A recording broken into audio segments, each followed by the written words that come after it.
Cuida de mim, Senhor. Cuida da tua casa.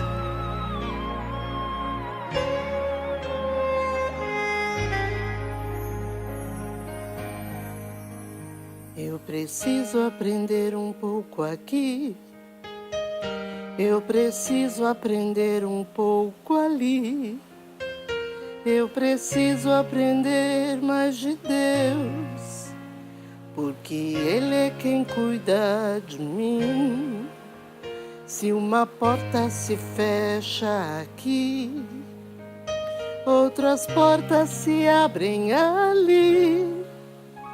Eu preciso aprender mais de Deus, porque Ele é quem cuida de mim. Deus cuida de mim. Deus cuida de mim. Na sombra das suas asas, Deus cuida de mim. Eu amo a sua casa e não ando sozinho. Não estou sozinho, pois sei. Deus cuida de mim. Deus cuida de mim. Na sombra das suas asas, Deus cuida de mim. Eu amo a sua casa e não ando sozinho. Não estou sozinho, pois sei. Deus cuida de mim. Se na vida não tem direção, é preciso tomar decisão. Eu sei que existe alguém que me ama. Ele quer me dar a mão, mas se uma porta se fecha aqui, outras portas se abrem ali. Eu preciso aprender mais de Deus, porque Ele é quem cuida de mim. Deus cuida de mim e de você também. Deus cuida de mim. Na sombra das suas asas, Deus cuida de mim. Eu amo a sua casa e não ando sozinho. Não estou sozinho, pois sei. Deus cuida de mim. Deus cuida de mim. Na sombra das suas asas, Deus cuida de mim. Eu amo a sua casa e não ando sozinho. Não estou sozinho, pois sei. Deus cuida de mim. Ele cuida de mim, Ele cuida de ti. Amém? Creia nisso. Amém. Glória seja dada ao Senhor. Aleluia.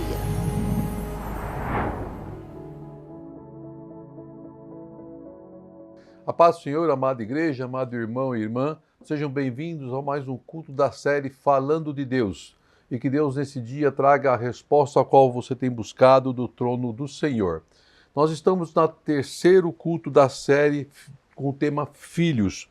O primeiro culto com o tema Filhos nós fizemos lendo a passagem em 2 Reis 4, de 1 a 7, a palavra que relatou a angústia de uma viúva que era esposa do profeta Obadias e que vê os seus filhos sendo requeridos para o pagamento de uma dívida através dos credores que batiam à sua porta. Então os seus filhos estavam ameaçados de serem levados como escravos para honrar a dívida a qual seu marido havia feito. E Deus manda a resposta àquela mulher, a multiplicação na casa dela, a multiplicação do azeite, a botija que encheu e transbordou, e ela conseguiu pagar a sua dívida e ter ainda sustento para o resto da sua vida.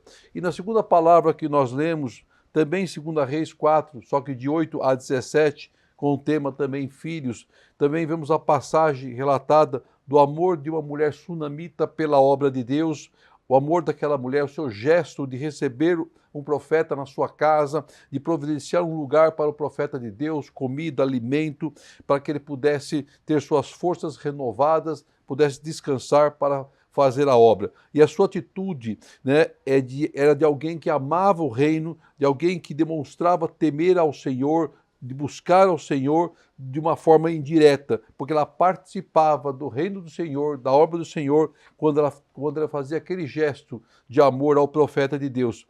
E aquela mulher que não tinha filhos, ela recebe de Deus uma bênção através do profeta para que ela pudesse ter um filho, e ela teve um filho que ela pôde abraçar e que ela pôde cuidar. E hoje, também no terceiro culto da série do tema, como tema filhos, nós também estaremos lendo lá em 2 Reis de 4, do versículo 18 agora ao versículo 37, que é uma continuação da palavra do culto anterior, que trata desta mulher sunamita, que teve a bênção de ter um filho nos seus braços, profetizado pela boca do profeta Eliseu. Então, no versículo 18 de 2 Reis 4, diz assim: O menino cresceu e certo dia foi encontrar seu pai, que estava com ceifeiros. De repente, ele começou a chamar o pai, gritando: Ai, minha cabeça! Ai, minha cabeça! Então o pai disse ao servo: Leve-o para a mãe dele. O servo pegou e levou a mãe. O menino ficou no colo dela até o meio-dia, quando morreu. Ela subiu ao quarto do homem de Deus, deitou o menino na cama, saiu e fechou a porta. Ela chamou o marido e disse: Preciso de um servo e uma jumenta para ir falar com o homem de Deus. Vou e volto depressa. Ele perguntou: Mas por que hoje? Não é lua nova nem sábado. E ela respondeu: Não se preocupe. Ela mandou selar a jumenta e disse ao servo: Vamos rápido, só pare quando eu mandar.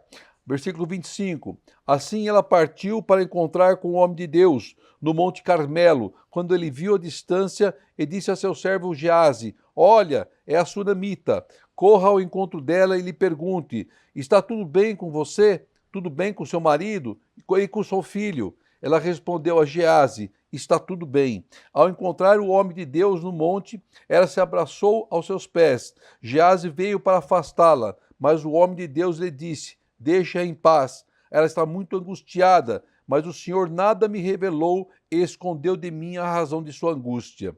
E disse a mulher: Acaso eu te pedi um filho, meu senhor? Não te disse para não me dar falsas esperanças?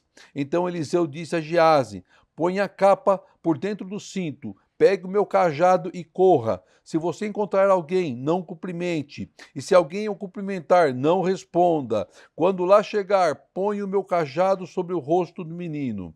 Mas a mãe do menino disse: Juro pelo nome do Senhor e por tua vida, que se ficares, não irei. Então ele foi com ela. Geazi chegou primeiro e pôs o cajado sobre o rosto do menino, mas ele não falou nem reagiu. Então Geazi voltou a encontrar com Eliseu e lhe disse: O menino não voltou a si. Quando Eliseu chegou à casa, e lá estava o menino morto, estendido na cama. Ele entrou, fechou a porta e orou ao Senhor. Então deitou-se sobre o menino boca a boca, olhos nos olhos, mãos com mãos.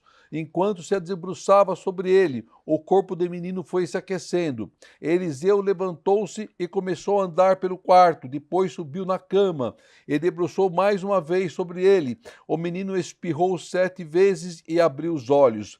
Eliseu chamou Geazi e o mandou chamar a sunamita, e ele obedeceu. Quando ela chegou, Eliseu disse: Pegue seu filho. Ela entrou, prostou-se a seus pés, curvando-se até o chão. Então pegou o seu filho e saiu. Glória seja dado a Deus. Que palavra maravilhosa essa, né? Aprendemos no estudo anterior, no culto anterior, que a mulher sunamita nada pediu para o homem de Deus, nada ela pediu em troca ao profeta pelo seu ato de amor, o ato de ela ter construído um quarto para o profeta, de oferecer a ele alimento, oferecer a ele a água.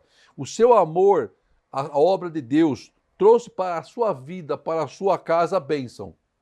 Trouxe bênção. E Deus tudo conhece, Deus que tudo sonda, sabia o que passava no coração daquela mulher e do seu desejo e do seu sonho de ser mãe, de poder ter filhos. Esse era o seu desejo, mas ela nunca pediu isso para o profeta. Ela nunca pediu nada em troca. A sunamita era uma mulher rica, uma mulher próspera, abençoada, mas ela precisava viver um milagre. E a sua fidelidade com Deus, a sua obediência a Deus, permitiu que o milagre chegasse à sua casa. A nossa obediência a Deus, a nosso temor ao Senhor, nos traz bênção do Senhor a nossas vidas e a nossa casa.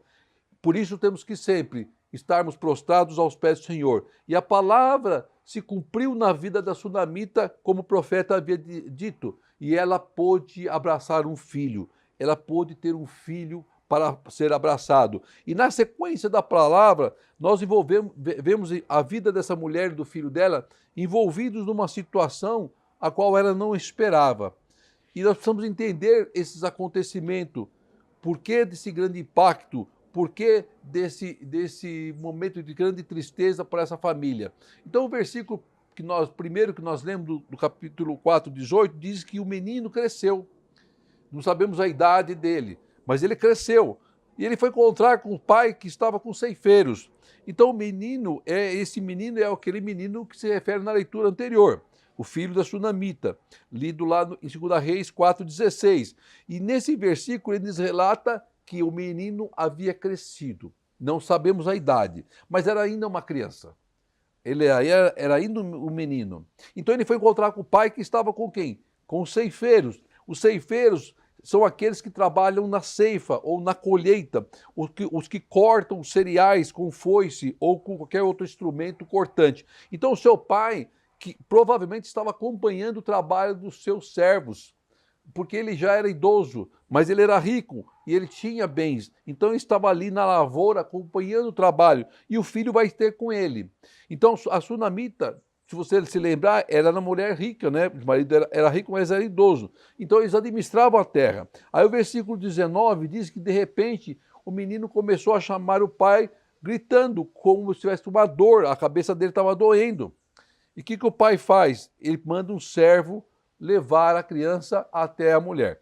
E, aos olhos humanos, ele fala assim, lá vai o homem de novo jogando pepino para o colo da mãe. Não era isso.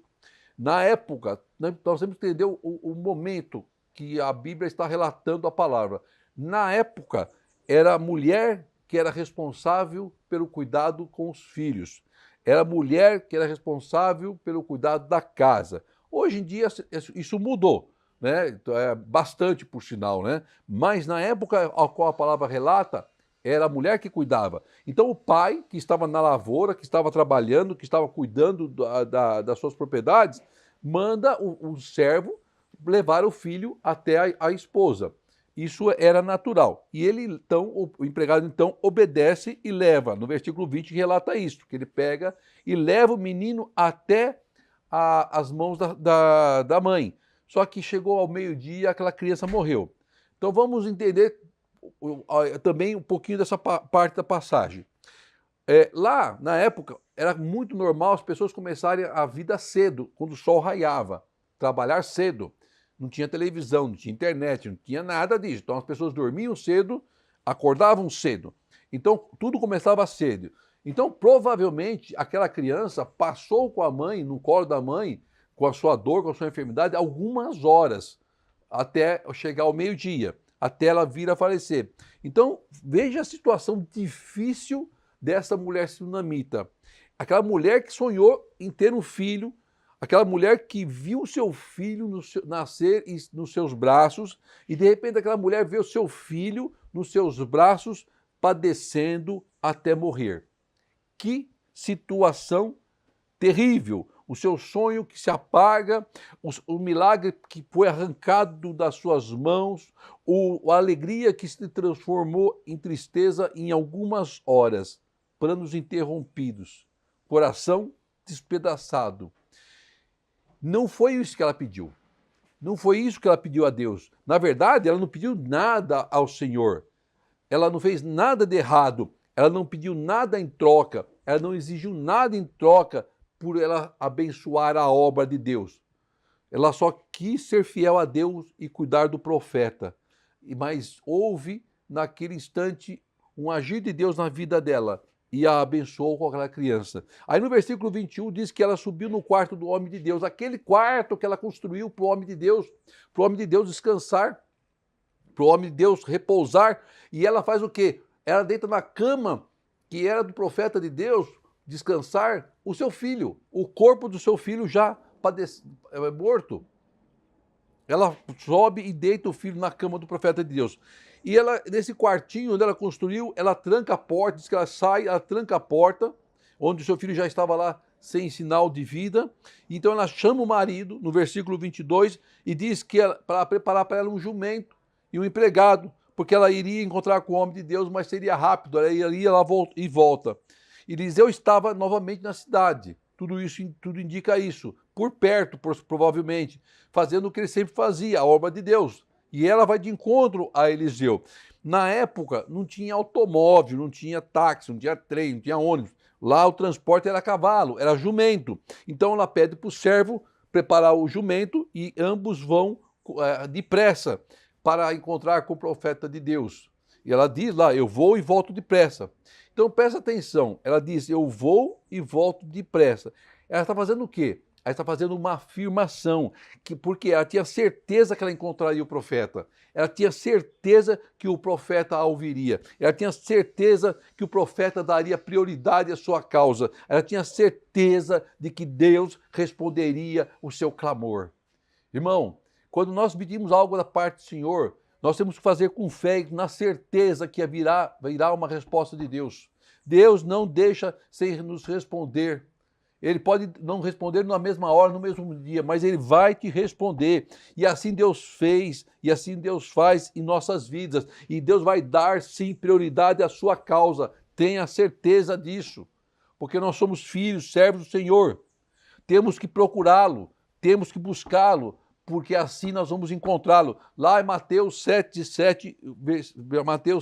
versículo 7 e 8 diz assim, peçam e lhes será dados, busquem, encontrarão, batam e a porta lhes será aberta, pois todo o que pede, recebe, o que busca, encontra, e aquele que bate, a porta será aberta. É a palavra de Deus que está dizendo. Não sou eu que estou dizendo, é a palavra de Deus. Só se encontra a Deus quem busca Deus. Então, busque ao Senhor, porque Deus vai lhe responder naquilo que você buscar e clamar ao Pai. Vamos continuar. No versículo 23, diz então que ele pergunta, o marido da sunamita pergunta para a esposa, mas por que você vai lá hoje? Hoje não é sábado, hoje não é lua cheia, lua nova, perdão. Por que você vai lá hoje? Então ela responde para ele, não se preocupe. Agora, vamos entender novamente por que do questionamento do marido da sunamita, quando ele pergunta para ela, indaga que não era nem lua nova e nem sábado. É importante a gente entender esses contextos da palavra de Deus, da história e dos acontecimentos, para que nós possamos entender o porquê que Deus trabalha de formas diferentes, em momentos diferentes, na vida de pessoas diferentes. Pela lei, o primeiro dia de cada mês deveria ser santificado pelo povo judeu.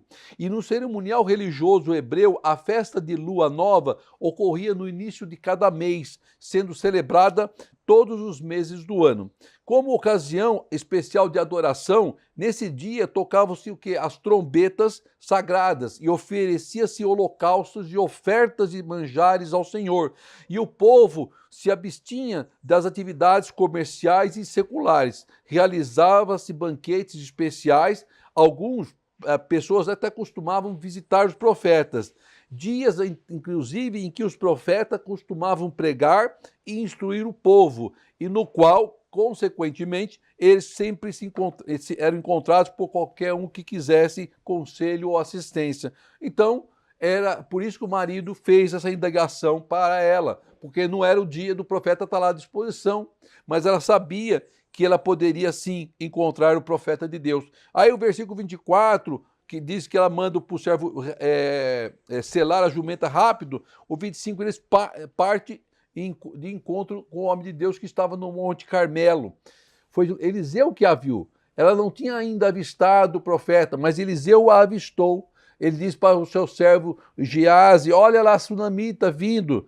Aí quando ela estava a caminho, então o profeta a viu e manda Eliseu que o profeta vai de encontro com a sunamita.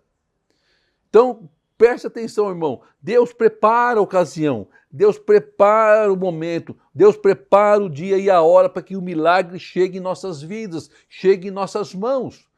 Nada acontece por acaso na vida de um cristão. Tudo está debaixo da vontade de Deus. Tudo está debaixo do tempo de Deus e da hora de Deus e não da nossa.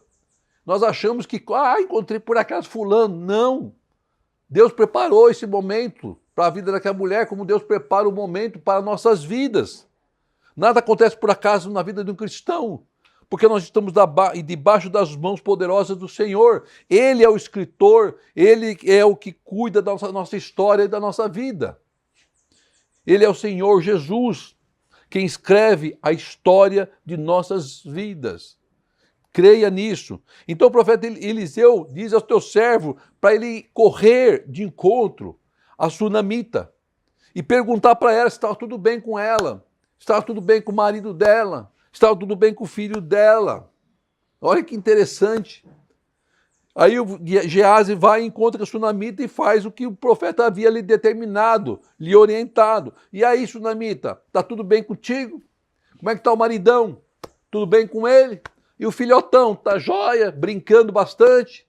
E aí o que a sunamita responde? Aquilo que nós responderíamos com toda certeza, ou não. Ela responde aquilo que nós não imaginávamos que seria uma resposta dela. Se fôssemos nós, provavelmente a gente responderia, ó profeta, não está nada bem não, está tudo muito mal, por sinal. Você me deu uma bênção, de repente a bênção se foi. Mas não, ela responde para Geazi, está tudo bem. Está tudo bem. Que mulher de fé, que mulher de coragem, que mulher cheia do Espírito, que mulher forte. Qualquer outro estaria em prantos. Qualquer outro estaria murmurando, qualquer outro estaria reclamando, mas ela sabia que Deus estava no controle. Temos que saber que Deus está no controle. Ela sabia o Deus que ela servia. Temos que conhecer o Deus que nós servimos. Ela sabia que haveria uma resposta por parte de Deus e nós temos que ter a certeza que haverá uma resposta por parte de Deus à nossa causa. Aquela mulher entendeu a necessidade de ser forte e manter a sua fé inabalada, certa de que nada estava perdido e que Deus havia dado um filho e nem mesmo a morte poderia tirá-lo dela. Olha que mulher de fé, com a certeza de que a sua fé era inabalável. Ela estava inabalável por fora, mas por dentro ela estava aflita, estava angustiada. Mas a mulher sunamita não perdeu tempo com reclamações, com indagações, com questionamentos. Tampouco gastou suas lágrimas com inutilidades ou as suas lamúrias com quem nada poderia fazer por ela. Geazi nada poderia fazer por ela. Mas diante do profeta, diante do homem de Deus, daquele que foi levantado por Deus, aquele que poderia trazer para ela esperança, ela abre o seu coração, ela põe à vista a sua dor, a sua angústia. É em Deus que nós temos que buscar socorro, não é no homem. O profeta representava Deus, o ungido de Deus, na época. Hoje nós temos um canal direto com Deus através do nome de Jesus Cristo. E é em Deus que nós temos que buscar e abrir o nosso coração, e expor a nossa dor e angústia. O versículo 27, então, diz que o homem de Deus, ela correu até o homem de Deus e abraçou os pés do homem de Deus.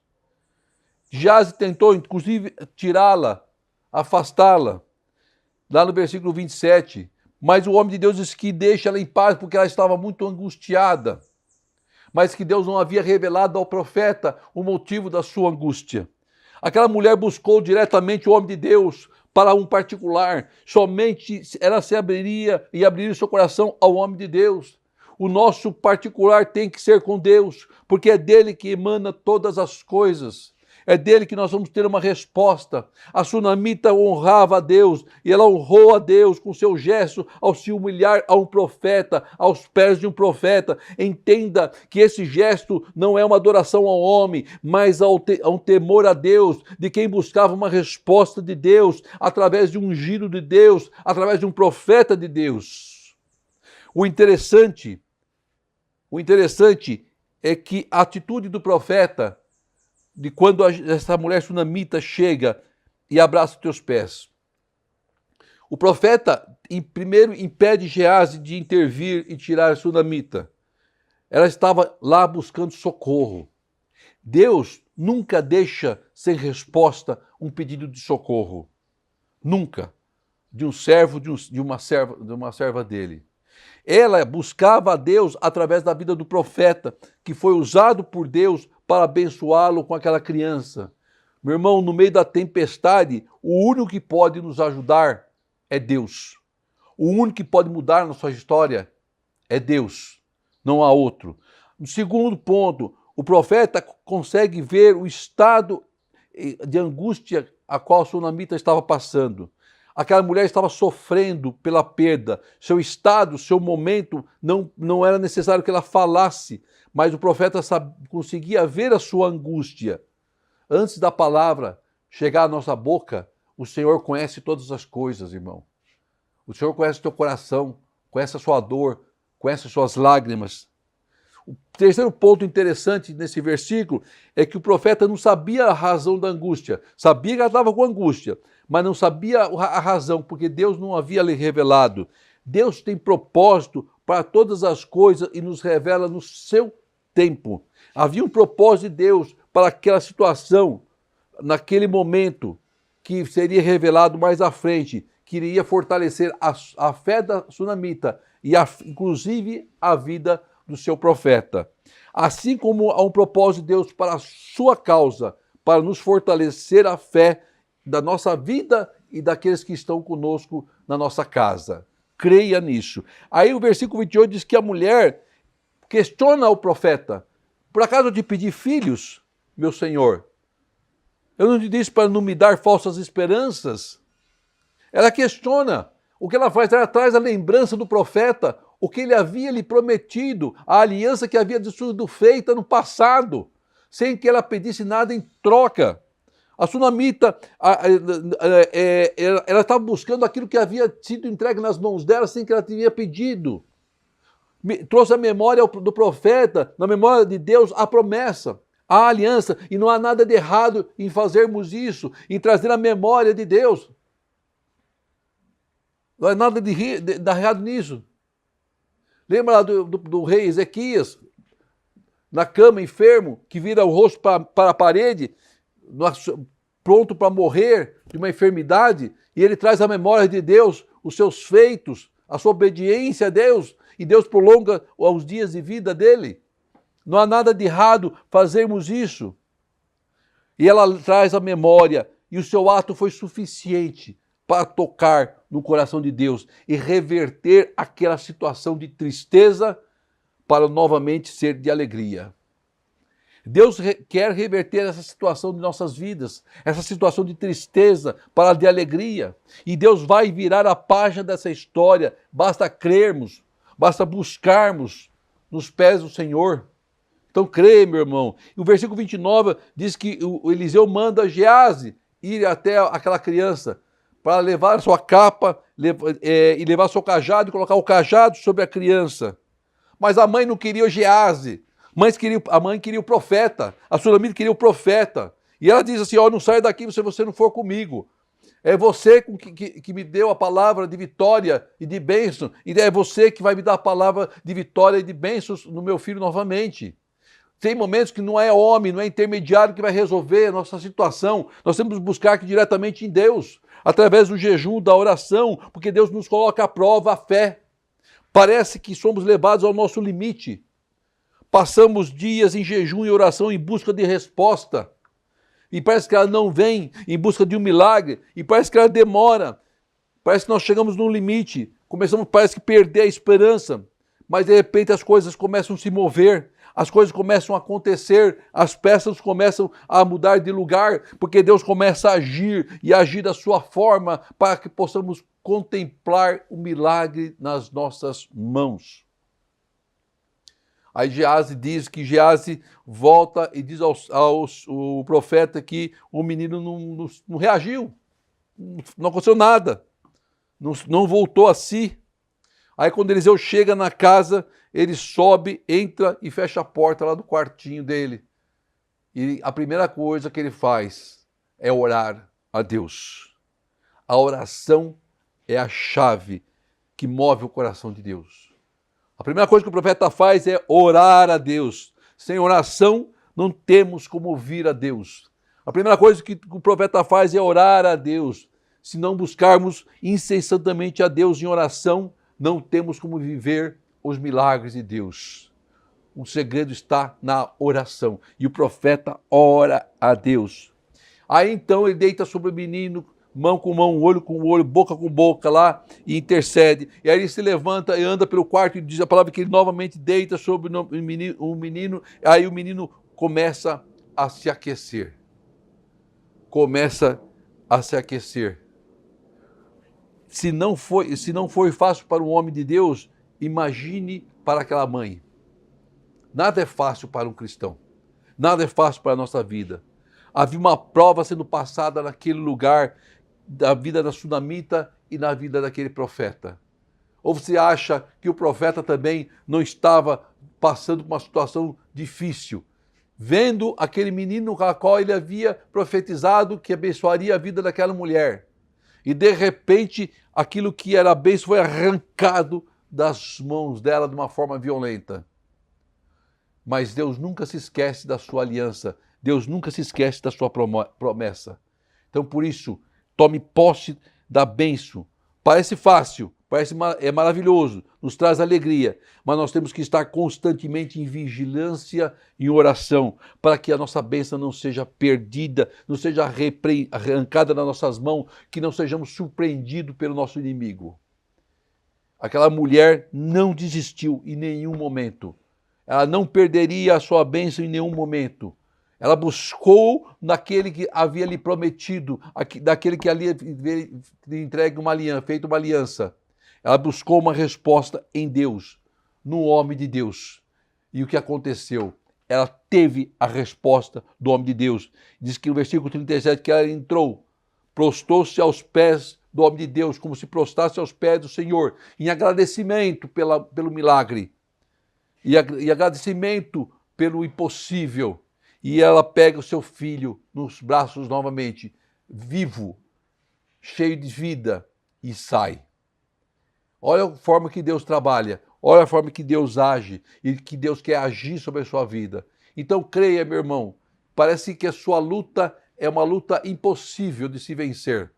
É uma causa impossível de se ganhar, que não há saída, mas não existe impossível para Deus. Deus tudo pode e Deus tudo faz. Busque ao Senhor, procure ao Senhor e você vai encontrá-lo e você vai receber uma resposta da parte do Senhor. Creia nessa palavra profética em nome de Jesus. Feche teus olhos, oremos a Deus em agradecimento à sua palavra de hoje. Querido Deus, amado Pai, eu quero te agradecer por esta palavra abençoada, Pai, uma palavra profética, uma palavra de milagre, Pai, onde nós vemos o impossível acontecer na vida dessa sunamita e nós veremos o impossível acontecer na vida de cada um que está participando, assistindo este culto. Que haja um mover do Teu Espírito sobre essas vidas, Pai, que haja um operar do Teu Espírito sobre essas vidas, Pai. Age segundo a Sua vontade, no Seu tempo, Pai, porque nós sabemos que tudo está nas Tuas mãos. Nada por acaso, tudo está nas Tuas mãos. Estamos nas Tuas mãos, Pai. Então faça como lhe prover, faça o que for melhor para nossas vidas, segundo a Sua vontade, Pai. É que eu te peço em Cristo Jesus, que o grande amor de Deus, que a graça de nosso Senhor Jesus Cristo, o amor e as doces consolações do Espírito Santo do Senhor, estejam com todos, hoje e sempre, em Cristo Jesus. Amém e amém. Glória seja dada ao Seu nome, Senhor. Amém. Deus cuida de mim, Na sombra das suas asas, Deus cuida de mim. Eu amo a sua casa e não ando sozinho, não estou sozinho, pois sei, Deus cuida de mim. Deus cuida de mim.